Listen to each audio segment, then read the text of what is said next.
Hello friends, welcome back to our YouTube channel R education classes for resident. दोस्तों, आज की इस video में हम डिस्कस करने वाले हैं कॉमर्शियल आर्ट यानी फाइन आर्ट, इसे हिंदी में वाणिज्यिक कला कहते हैं। उसका 6 चैप्टर बंगाल चित्र शैली एक परिचय। इसके पहले के चैप्टर्स आप देखना चाहते हैं तो हमारे चैनल पे जाइए, वहाँ सारी चीज़ें आपको मिल जाएंगी। तो बंगाल चित्र शैली एक परिचय आज हम देखने वाले हैं। चलिए इसका सबसे पहले इंट्रो देखते हैं, क्या है इसका। लंबे औपनिवेशिक शासन में भारतीय चित्रकला व उससे संबंधित संग्रहों को भारी क्षति पहुंचाई गई। ठीक है, औपनिवेशिक शासक मतलब कि दूसरे जगह से आके जब भारत पे शासन किया, उसे कहते हैं औपनिवेशिक शासन में। जब भारत पे शासन, जब भारत जब गुलाम था, तो लंबे औपनिवेशिक शासन में भारतीय चित्रकला जो थी वह उससे संबंधित जो संग्रह थे उनको भारी क्षति पहुंचाई गई, बहुत ज़्यादा उनको लॉस हुआ। ठीक है, यूरोपीय चित्रकारों व आलोचकों ने अपनी कला और उसकी विशेषताओं को श्रेष्ठ सिद्ध करने में ही आ, मैंने ही अपनी भलाई समझी। ठीक है, तो जो यूरोपीय चित्रकार थे, ठीक है, वह उनके आलोचकों ने अपनी कला व उसकी विशेषताओं को, उसके फीचर्स को श्रेष्ठ सिद्ध करने में ही अपनी भलाई समझी। ठीक है, इसके लिए भारतीय लोगों व चित्रकारों को यह विश्वास दिलाया गया कि भारत में विकसित पारंपरिक कला में कोई विशिष्ट खूबी नहीं है। ठीक है, अपने मतलब जो उनकी कला थी, जो यूरोपीय कला थी, उसको सिद्ध करने के लिए भारतीय जो कला थी उसको क्या नीचा दिखाने में वो जुट गए। इसके लिए वह भारत के लोगों व चित्रकारों को यह विश्वास दिलाने का प्रयास कर रहे थे कि भारत में जो विकसित पारंपरिक कला है उसमें कोई वैशिष्ट खूबी नहीं है, कोई स्पेशलिटी उसमें नहीं है। तो 20वीं सदी के प्रारंभ में, ठीक है, 20वीं सदी के प्रारंभ में अंग्रेजी शिक्षा प्राप्त बहुत से भारतीय युवा जो अंग्रेजी ज्ञान व जीवन शैली के हिमायती थे। ठीक है, कुछ सोचे समझे अपने स्वार्थ हेतु अंग्रेजों द्वारा किए जा रहे दुष्प्रचार का न केवल समर्थन कर रहे थे, बल्कि किसी को सफलता का मूल्यांकन यूरोपीय मानकों पर करते दिखे। ठीक है, किसी भी सफलता का मूल्यांकन यूरोपीय मानकों पर करते दिखे। देखिए, 20वीं शताब्दी के प्रारंभ में कुछ जो युवा थे, ठीक है, वो अंग्रेजी शिक्षा प्राप्त करके क्या किए कि अपने जीवन शैली में कई सारी अंग्रेजी सुख सुविधाएं के बहुत हिमायती हो गए थे। मतलब जैसे अंग्रेज जीवन से मतलब कहने का मतलब जो वेस्टर्न कल्चर था उसे अपना लिए थे। ठीक है, जो पाश्चिमात्य शैली चीज़ें थी उसके हिमायती हो गए थे, वही सारी चीज़ें कर रहे थे। ठीक है, तो बिना कुछ सोचे समझे विचारे वे अपने स्वार्थ हेतु अंग्रेजों द्वारा दिए जा रहे दुष्प्रचार का न केवल समर्थन कर रहे थे, समर्थन तो कर ही रहे थे, बल्कि किसी भी सफलता का मूल्यांकन जो था, यानी जो भी कोई भी सफलता सक्सेसफुल मतलब कोई भी चीज़ें हो रही थी तो उसका जो मूल्यांकन होता था, जो इवैल्यूएशन होता था, वो यूरोपीय मानकों पर करते दिखें। ठीक है, ये सब चीज़ें होने लगी। अब जब खुद के ही देश के जो युवा थे अब ऐसा करेंगे, देखिए क्या असर पड़ता है हमारे उस पर। ठीक है,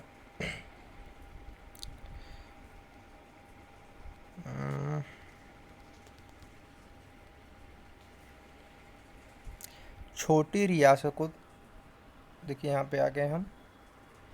ठीक है, ये लाइन, छोटी रियासतों के शासक व सामंत भी यूरोपीय संस्कृति की न केवल प्रशंसा करते दिखे, बल्कि उसको अपनाने व आत्मसात करने में गौरवान्वित महसूस करने लगे। और जब भी जहाँ भी संभव हो सका, विशेष रूप से ब्रिटिश शासकों के आगे भारतीय संस्कृति व उसके परंपरागत मूल्यों को नीचा दिखाने व उसका बहिष्कार करने में अपनी शान समझने लगे। ठीक है, जो छोटी रियासत के शासक होते थे, ठीक है, जो छोटे छोटे होते नहीं थे, जो पहले की राज्य करते थे, कई सारे राज्य थे हमारे भारत में, तो वहाँ पे रियासत भी थी।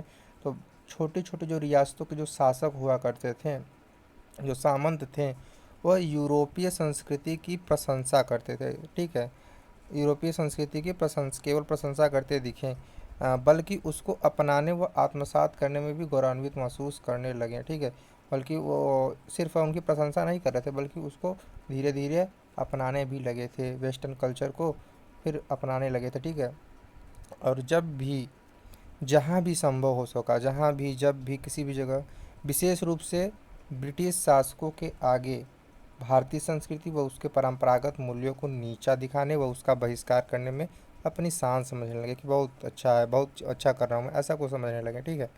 इस काल में उदंडता व आडंबर इस हद तक बढ़ चुके थे कि कुछ रसूखदार भारतीय यूरोपीय चित्रकारों के साथ मिलकर भारतीय देवी देवताओं व नायकों व यूरोपीय शैली में इस प्रकार चित्रित करने लगे मानो वे उनके साथी हों। ठीक है। तो कहने का मतलब ये है कि अभी, ये तो अभी भी हो रहा है देखिए आजकल भी क्या हो रहा है कि जो हिंदू देवी देवताओं के चित्र होते हैं उसको इस प्रकार दर्शाया जा रहा है। अभी मूवीज़ भी कई सारी, आदि पुरुष, ये सब बहुत सारे मूवीज़ भी आ रहे हैं जिसका बहिष्कार भी किया जा रहा है। तो ये सब क्या हो रहा है कि मजाक के रूप में इसको बनाया जाता है। ठीक है। अभी आदि पुरुष में क्या, रावण क्या ऐसा था, रावण को बना दिया गया है कि क्या ही बोले उसमें। तो इस काल में उदंडता व आडंबर इस हद तक बढ़ चुके थे कि कुछ रसूखदार भारतीय जो थे यूरोपीय चित्रकारों के साथ मिलकर, जो यूरोपीय चित्रकार थे उनके साथ मिलकर भारतीय देवी देवताओं व नायकों को यूरोपीय शैली में इस प्रकार चित्रित करने लगे मानो वे उनके साथी हो, उनके फ्रेंड्स हो। कभी वे भगवान शिव को यूरोपीय वस्त्र पहने दिखाते थे तो कभी कृष्ण को फिटन घुमाते चित्रित करते। ठीक है। वे भारतीय चित्रकला व मूर्तिकला की विशिष्ट कलाकृतियों में कामुकता व उत्तेजक संगों का अलावा कुछ और है कि नहीं, ऐसा समझते थे। ठीक है। कहने का मतलब ये है ना कि वो जो भगवान के चित्र को इस प्रकार चित्रित करने लगे कि मानो वे उनके साथी हो, मतलब अपने वस्त्र पहना के भगवान शिव को, मतलब अब समझ ही रहे होंगे आप कि वेस्टर्न क्लॉथेस मतलब कि ये सब पहना के भगवान उसमें कैसे दिखते होंगे। ठीक है। तो ये बहुत ही उदंडता के लेवल की चीज़ें हो रही थी उसमें। तो कभी वे भगवान को यूरोपीय वस्त्र पहने दिखाए देते, कभी कृष्ण को फिटन घुमाते चित्रित करते हैं। तो भारतीय चित्रकला व मूर्ति कला की विशिष्ट कलाकृतियों में कामुकता व उत्तेजक संयोगों के अलावा कुछ और है ही नहीं, ऐसा समझते थे। ठीक है। तो इस प्रकार की चीज़ें वो समझते थे, लेकिन ऐसा कुछ था नहीं। भारतीय चित्रकला सबसे ही श्रेष्ठ और उत्कृष्ट थी और बाद में कई सारे लोगों ने इसे सिद्ध भी किया। तो चलिए देखते हैं आगे। इस संकट की घड़ी में राजा रवि वर्मा व अवनींद्रनाथ टैगोर ने अपने प्रयासों से भारतीय कला में सृजनशीलता का भाव पैदा किया और भारतीय कला के आत्मगौरव को पुनर्जीवित कर पुनर्जागरण का कार्य किया। तो कौन कौन पुनर्जागरण का काम किया था? राजा रवि वर्मा, अवनींद्रनाथ टैगोर ने भारतीय कला में सृजनशीलता का प्रभाव पैदा किया और भारतीय कला के आत्मगौरव को पुनर्जीवित कर पुनर्जागरण का कार्य किया। ठीक है। तो चलिए आगे देखते हैं।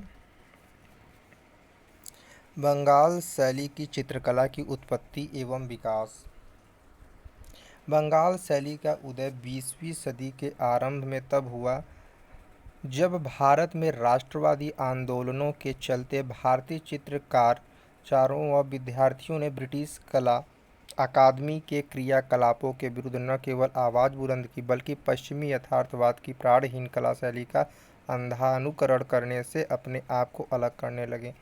मतलब कि अब धीरे धीरे क्या हुआ कि युवा लोग भी क्या होने लगे, जागरूक होने लगे और उनका अंधानुकरण करने से बचने लगे। क्या बंगाल शैली का उदय 20वीं सदी के आरंभ में तब हुआ जब भारत के राष्ट्रवादी आंदोलनों के चलते, भारत में कई सारे राष्ट्रवादी आंदोलन चल रहे थे, चलते भारतीय चित्रकारों और विद्यार्थियों ने, जो स्टूडेंट्स थे, ब्रिटिश कला अकादमी के क्रियाकलापों के विरुद्ध, जो ब्रिटिश कला अकादमी थी उसके क्रियाकलाप, उसके एक्टिविटीज़ के अगेंस्ट न केवल आवाज़ बुलंद की, न केवल आवाज़ बुलंद की बल्कि पश्चिमी यथार्थवाद की जो प्राणहीन कला शैली थी, जो कि बिल्कुल अच्छी नहीं थी। ठीक है। प्राणहीन, ऐसा लग ही नहीं रहा था कि ये कुछ दर्शा भी रहा है। तो प्राणहीन कला शैली का अंधानुकरण करने से अपने आप को अलग करने लगे। अब उसके स्थान पर भारतीय कला को समृद्ध परंपरा व एवं मूल्यों को फिर से सम्मान की दृष्टि से देखा जाने लगा। ठीक है। फिर से उसे सम्मान की दृष्टि से देखा जाने लगा।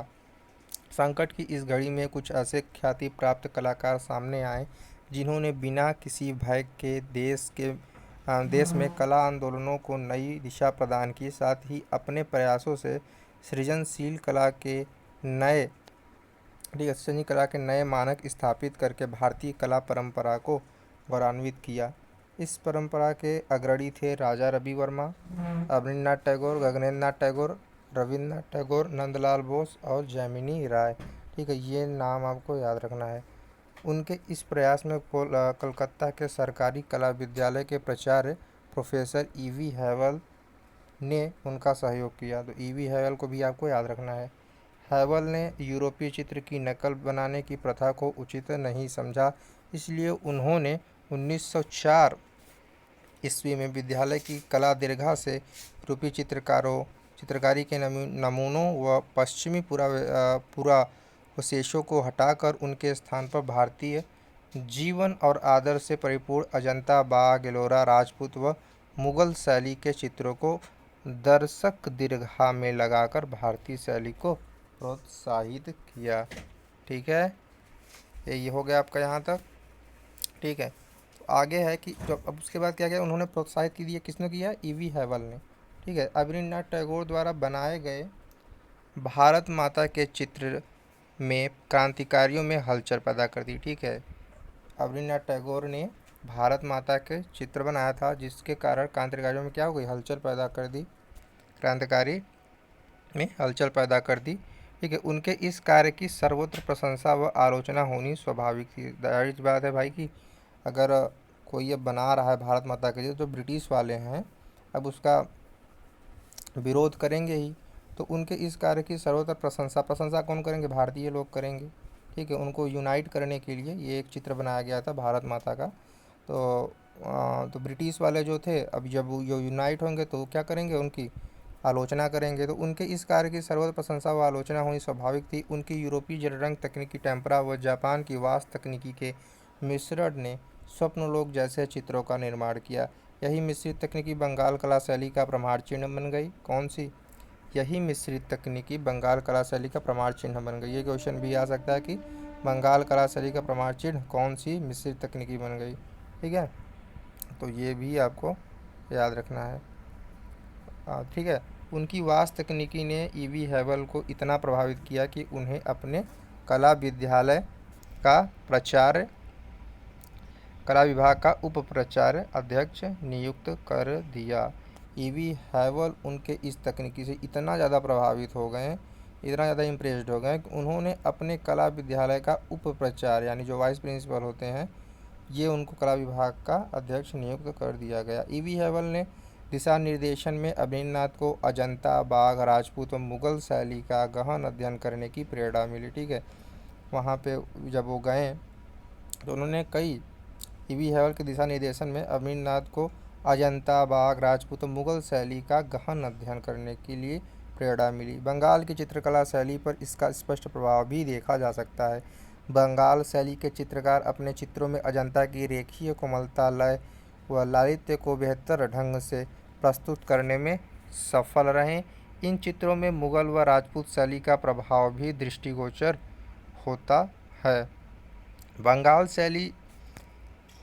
शैली में बने चित्रों ने आधुनिकता भारत चित्रकला की आधारशिला रखी। ठीक है, जो बंगाल चित्र शैली में बने चित्रों ने आधुनिक भारतीय कला की आधारशिला रखी है। अवनींद्रनाथ टैगोर ने प्रिय शिष्य, देखिए अवनींद्रनाथ टैगोर के प्रिय शिष्य में नंदलाल बोस, असित कुमार हलदार, छितेंद्रनाथ मजूमदार, देवी प्रसाद चौधरी। ठीक है, ये आपको याद रखना है। शारदा चरण वकील, शैलेंद्र नाथ, डी मुकुल डे, सुरेंद्र गांगुली, रविशंकर रावल, AR चुगताई, वैकेंटेया थे, जिन्होंने अपनी तकनीकी से भारतीय कला को नई ऊंचाइयों पर पहुंचाया। इस काल में धार्मिक, सामाजिक व ऐतिहासिक घटनाओं को, पशु पक्षियों व भूदृश्यों को तथा उनके व्यक्ति चित्रों को इस शैली में चित्रित किया गया था। ठीक है, तो यहाँ पे कुछ चित्र भी दिए गए हैं, देख लीजिए। तो एक चित्र है शकुंतला। ठीक है, शकुंतला जो है ये चित्रकार कौन बनाया था? राजा रवि वर्मा। माध्यम क्या था? कैनवस पर तैलीय रंग। कैनवस क्या होता है? एक मोटा मजबूत कपड़ा होता है। ठीक है, और दूसरा है चित्रकार, इन्होंने रविन्द्रनाथ टैगोर ने ही इसको भी बनाया है, कागज़ पर जल रंग। ठीक है, तो ये कौन सी चित्र है? महिला का चेहरा। ठीक है, महिला चेहरा। और यहाँ पे आप देख रहे होंगे कि नीचे तीसरा है बंगाली महिला। ठीक है, यहाँ नीचे बंगाली महिला यहाँ पे बनी हुई है। चित्रकार कौन है? जैमिनी राय। ठीक है, जैमिनी राय। माध्यम कार्ड गत्ता पर जल रंग। और चौथा चित्र है पार्थ सारथी। ठीक है, पार्थ का सारथी, पार्थ किसे कहा जाता है? महाभारत में अर्जुन को कहा गया था। तो पार्थ सारथी कौन था? श्री कृष्ण। तो यहाँ श्री कृष्ण की कह सकते हैं एक यहाँ पे चित्र बनाया गया है। चित्रकार कौन है? अवनींद्रनाथ टैगोर है। ठीक है, अवनींद्रनाथ टैगोर। और माध्यम क्या है? कैनवस पर तैलीय रंग। कैनवस क्या होता है? मोटा मजबूत कपड़ा। तो फ्रेंड्स, आज के लिए इतना ही, मिलते हैं अगले वीडियो में। धन्यवाद।